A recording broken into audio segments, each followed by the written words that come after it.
Assalamualaikum semuanya. Masih di channel kami, Dongeng Sufi Official. Semoga kalian semua senantiasa sehat dan diberi rizki yang barokah. Amin ya rabbal alamin.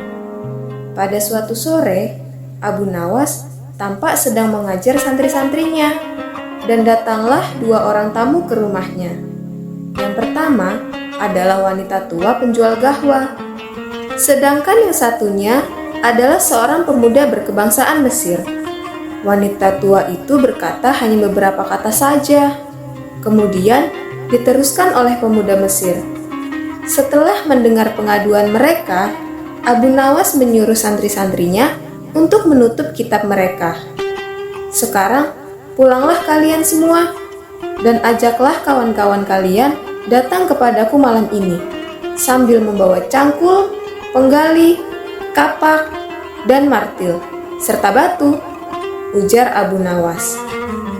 Meskipun para santri merasa heran dengan perintah gurunya, namun mereka tetap patuh dengan perintah sang guru.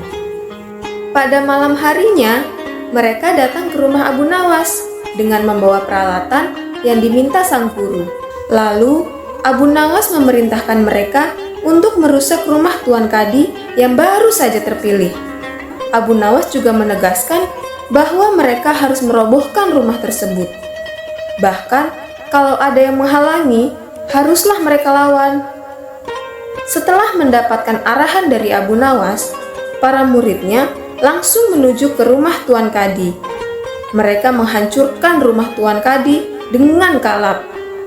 Masyarakat sekitar yang melihat ulah mereka merasa heran, dan mereka tidak berani mencegah sama sekali.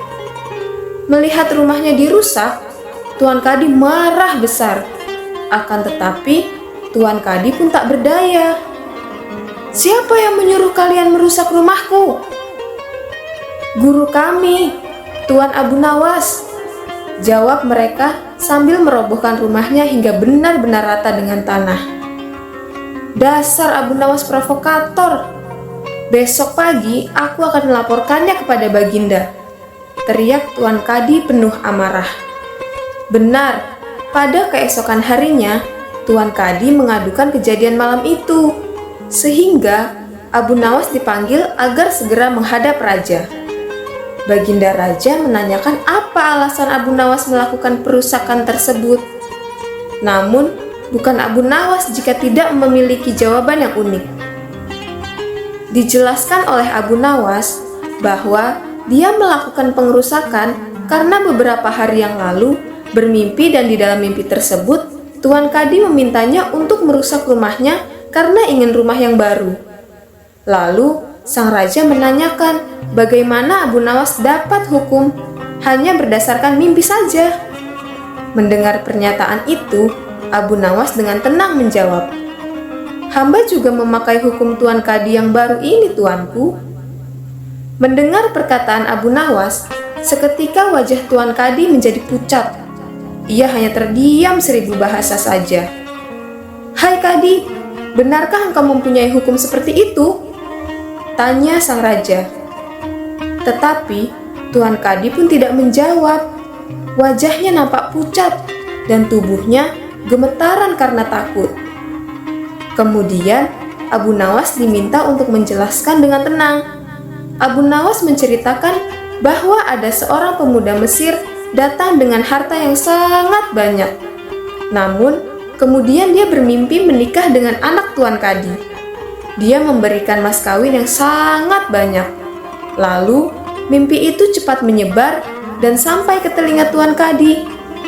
Tuan Kadi memanfaatkan mimpi itu dengan meminta harta pemuda itu untuk mas kawin anaknya. Padahal, itu hanyalah mimpi belaka. Sedangkan menurut Tuan Kadi, hal itu harus dilakukan, sehingga pemuda itu jatuh miskin. Setelah di-cross-check dengan mendatangkan pemuda Mesir itu, akhirnya sang raja sadar jika Tuan Kadi yang ditunjuknya itu adalah orang yang zalim.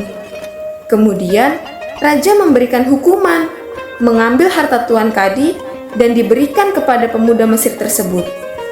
Tuan Kadi pun dijebloskan ke dalam penjara karena telah berbuat zolim dan menyalahgunakan wewenang.